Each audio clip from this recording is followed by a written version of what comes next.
Good evening. Myself, Dr. D. Subbareddy, Assistant Professor in Mechanical Engineering. This is the Fluid Mechanics and Hydraulic Missions Lab. This is the setup of venturimeter. Here we are finding the coefficient of discharge for the venturimeter. So the procedure is, from the top the water is coming to the pipe. So this is the convergent nozzle, this is the divergent nozzle. How the water flow with a certain speed. Here what we are calculating is coefficient of discharge at different speeds and different diameters. Here what happens is the flow is regulated at a complete open position, at a medium open position, at a different positions, and we are calculating the coefficient of discharge based on the difference between the mercury level. So here we are finding coefficient of discharge for venturimeter as well as the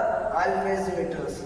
So the setup is, here we have opened the pipe to flow the water. The water is coming from the tub and through the pipe. It is flowing through the convergent nozzle, divergent nozzle and collected in the tank.